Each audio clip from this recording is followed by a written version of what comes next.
Welcome. We are two Maine teachers, and we're excited to be here to talk about Snorkl with AI protocols and Eduprotocols and being thoughtful about AI literacy. My name is Nicole, and I live in Maine and have been an educator for 20 years. And this is Kate, and I live on the coast of Maine, where I have been a high school ELA and design thinking teacher for 23 years. And we are so excited to be here today on World Snorkel Day. Our plan for our time together is to look at why protocols are great in the classroom and why feedback is a really important and essential part of what we do. And then I'm going to share one of my favorite Eduprotocols, the Cyber Sandwich, with you and show how I use it with Snorkl to support my students. And then Nicole is going to share a protocol that we've created, also leveraging Snorkl to support students with AI literacy skills. So we'll dive into why protocols in the classroom.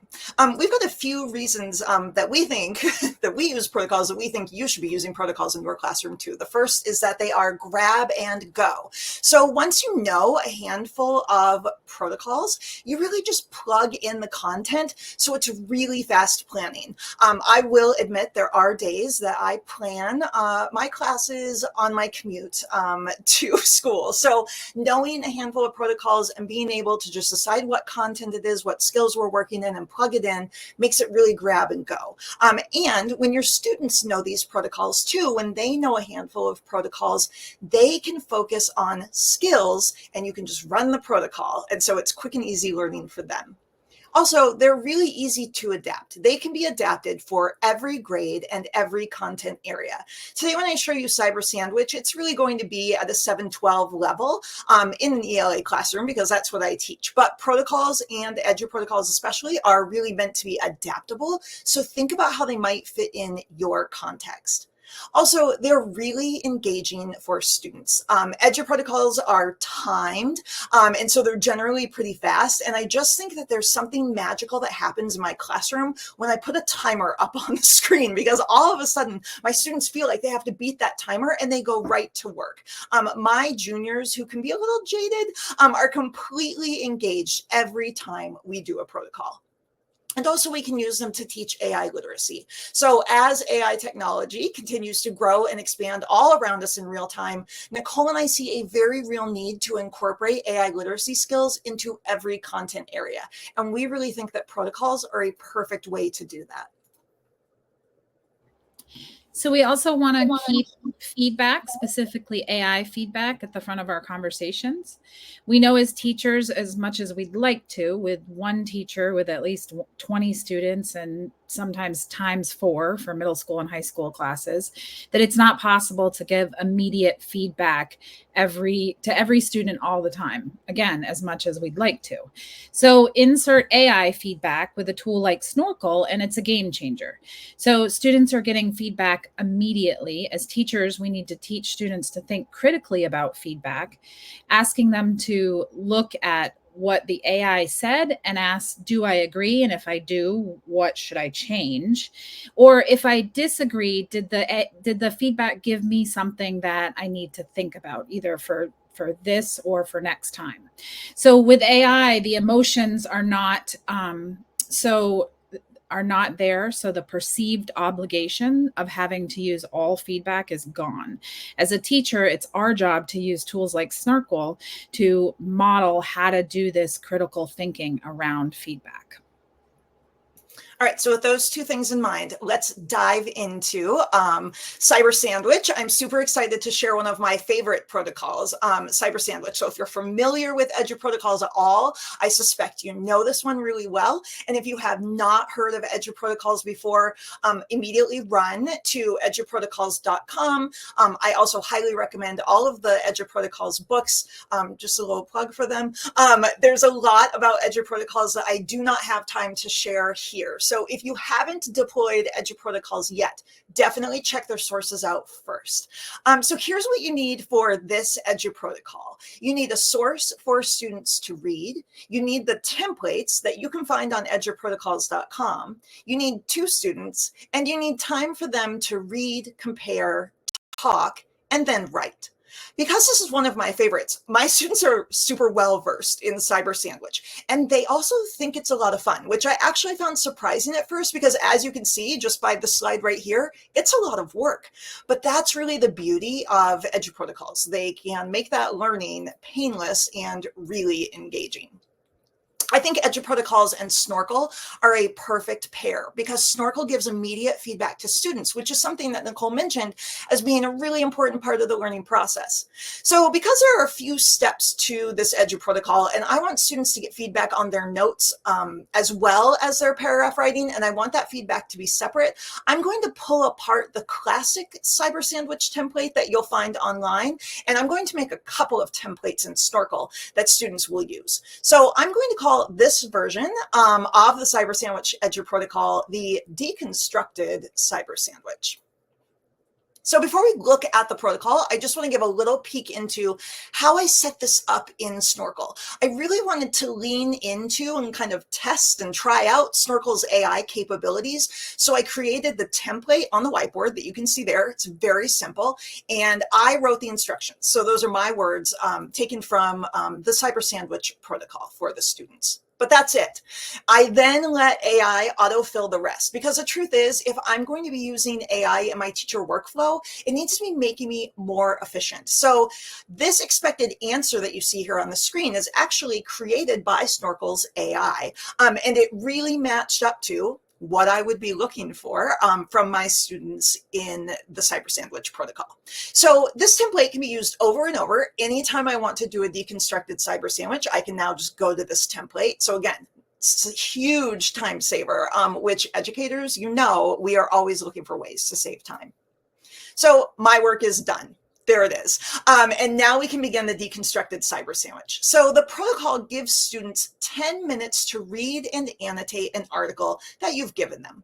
Because I want to focus on AI literacy in this lesson that is part of my argumentative writing unit, I have given each student in the pair a different article. So student 1 has AI is beneficial to society, and student 2 has an article titled AI is not beneficial to society. Here's where the magic comes in, right? Like I set the 10-minute timer, put it on the big screen, and students go to work immediately reading and annotating their text. They really do get right to work. When the timer goes off at the end of 10 minutes, they go to the template in Snorkl. They can see my instructions there in that top corner. They can toggle that off. So if they don't remember what to do, they can always pop those instructions open and see what it is that they need to be doing next. They then get 10 minutes. So another timer goes up on the screen to complete this template with their notes. And then once the template is completed, they discuss their views. So they're going to sit together with this template and type in their notes. So what did student 1 annotate in their article? What did student 2 pull out as key ideas from their article? And then what are the similarities and differences? So here you can see that student 1 noted that AI can automate repetitive tasks and that we need to use AI responsibly. And student 2 noted from their article that we need to move cautiously and think about ethical issues around AI use. And together, they both noticed that both of their articles mentioned the need for rules and regulations. So at the end of 10 minutes, they hit record their screen, they explain their work, and then they submit that work for feedback. So here's what the feedback looks like for students. Notice that it did catch that they need to give more detailed explanations and examples from the reading, and that they also need to dig a bit deeper into the similarities and differences in the article. And I can go in too and comment on the response, really pushing them to revise. This goes back to what Nicole said about the need for students to think critically about the feedback that they get. It really creates student agency. Again, they have to think about what feedback they want to take, what feedback they don't want to take, and then decide what they're going to do with it. So Snorkl gives them that immediate feedback so they can practice doing this. There's no way that one teacher in a class of 24 students can give this type of formative feedback in these Eduprotocols as quickly as Snorkl does. So I've used Snorkl as a teaching partner in this sense. I'm walking around giving feedback, and Snorkl is giving that immediate feedback as they work. So these students decided to go back to their template and revise it, which Snorkl noted in their second round of feedback. So you can see they did go back in and pull some more examples and some very specific details and spent some more time really looking at the similarities and differences. So the feedback from Snorkl improved their work in the Cyber Sandwich Eduprotocol, and we end up with some great notes, some great thinking, and some great discussion. Now, this is where the deconstructed bit comes in, because unlike the original Eduprotocol, they're going to actually go into a new template because I want them to get some separate feedback. So the next part of the Cyber Sandwich Protocol is that students take this information, they've taken notes, they've had great conversation with their partner, and write a paragraph. So each student is now going to have their own Snorkl template where they'll get that individualized feedback on their argumentative paragraph writing. So the prompt asks them to take a stand and write a paragraph using claim, evidence, and reasoning. And because they have that first template where they took notes, they can use it to support whatever position they decide to take. So if student one decides that AI is not beneficial to society, they can use the notes from their partner. So students write their individual paragraphs in their individual templates. They record their screen and submit it for feedback. Again, they're getting that really fast individualized feedback on their writing, and then they can decide what their next steps are from there. That is a deconstructed cyber sandwich in Snorkl. In this case, it's a really easy way to get students thinking about AI, and it's a protocol that you can repeat over and over with any content at any grade level. All right. So Kate shared about Eduprotocols, so I'm going to mention them again. If you haven't been to the website or you don't have the books, like she said, run, go get them because they are amazing. I think there's a lot of just help and with the overwhelm that teachers feel right now, these Eduprotocols can help us to just have something that's consistent and for both teachers and our students. And I think in the long run, it gets better work out of our students because it's consistent. So along the same idea, we've created some AI protocols that lean into the AI literacy piece and give the tools to teachers to teach with and about AI. We want you to be able to use these in all contexts so that whatever topic you're teaching, you can adapt it, grab and go, just like the Eduprotocols. And it's something where AI is going to be infused into all classrooms, not just ELA or not just STEM classes, but it's throughout. So this protocol is lateral reading geared toward questioning and thinking about our sources and where we're getting information. So here's our basic recipe. If we're thinking about students having an original source and then across tabs laterally, students verify and question the information and the authors of the original source. So kind of our original template around this and breaking it down a little bit further is we call this the truth tracker. So students have a source. This could be a variety of things from a Facebook post to an AI generated work. And yeah, I did say Facebook post because our kids are doing and getting sources from things like TikTok. So let's practice really checking those sources and looking at them laterally, as well as the good sources that you guys want them to check as well. Depending on your content, you can choose the source that the students need, or you might have them choose it. And that's where they may lean into something like TikTok. I would suggest students learn to do this in a variety of sources as well as a variety of devices, because ultimately, I think if we can teach students, and maybe it might not be laterally where there's several tabs open, but maybe they're following that link on whatever post they're on and checking it before reposting it. So really thinking about that. Once they have a source, they open up new tabs to investigate topics, facts, and organizations from the original source, thinking about what information is true and what perspective, who wrote this, that the source is coming from. And then wrapping it all up, students are drawing conclusions about the original source from what they learned through the new sources. So what does this look like in Snorkl and the ability to give students immediate feedback about what they're doing? So I created a prompt.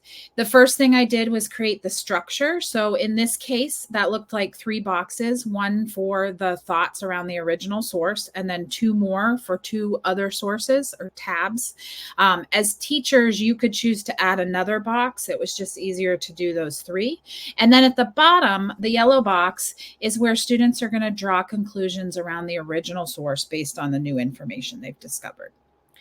As far as the feedback part, I did have the AI generate it, but a nice part of this is that then I can take and add or change it to modify for what I need. So in some cases, you might want to have students lean into who is the author and what is the perspective that they're coming from. And in other cases, you might be really focused on what evidence backs up the original source. Or in maybe like in Kate's situation, you're having them look at 2 opposite sides. So you can really modify what the feedback is going to give. And I would say also at the same time, leaning into that AI piece so that will help you get a general idea, and then you can add or take away from it. I think anywhere we can save time, it's super important. So then what does this look like? So this slide is an example of the output. This example doesn't have boxes. I formatted that afterwards. You can see that I looked at a source about AI and then used another source to find similar information. So the AI gave me feedback about what I was doing and gave me suggestions to make it stronger. It encouraged me, which I really liked. I would model this process of receiving feedback from AI first. And so that way you're teaching students how to receive AI. The AI feedback said that I could give more specific examples or quotes. So when I look back, I can agree and I say I don't have specifics, but more generalizations. So maybe then as a student, I'm going back and I'm looking for those specifics and I can take that feedback and use it. The second part of this was about formal tone. And I may receive that differently, thinking that for a school assignment, the tone I used is okay, but noting and thinking about the future of whatever I'm writing, I may need to use a different tone. So I'm taking, again, that feedback and I'm picking and choosing. The first one fit in. Yes, I've got to add those examples. But that second one is more of a, okay, that's good feedback for something I might write later. So thinking critically about any feedback, especially AI feedback, is important. As a teacher, this is also information that I can use so that when I'm prompting and figuring out what I need to add, and maybe as a teacher later on, I want to add something about the tone, I can do that. What specifics can I give to give the best feedback? And Snorkl has a nice guide to help us guide this along as well. So that tool is there for you. So the next slide, you can see I have the structure there. This time I really focused on who the author was. I still had the same format with the feedback and everything like that. This feedback was spot on and even gave me a strategy. So it's not just saying like good, bad, change this, but like you could do this to organize your thoughts. So it's that next level of feedback. The other things that I can do as a teacher is go in and edit the feedback. So I really liked this feature. I think anytime there's an AI where it's just AI and that's it, that's a little scary. So anytime that I can add and make it my own, that's important. So I've got this set of feedback, and that bottom right-hand corner gives me a little edit button. So what I know about the student, I can add and change things and then give that feedback or additional feedback to students. So it's both. It's making our lives a lot easier with the AI generated stuff, but it still keeps that human in the loop, which is so important. So I hope you'll go and you'll try Truth Tracker AI protocol with your students, teaching them ethical ways of using AI, and use it with Snorkl to get students immediate feedback and think critically about feedback and sources. Again, we are Kate and Nicole, and we're two main teachers. We're excited about Snorkl, and we hope these protocols will be something that will help you to use this amazing tool, and you'll really teach your students about getting feedback. You have an amazing lineup for the rest of the day, so we hope you have a fantastic day.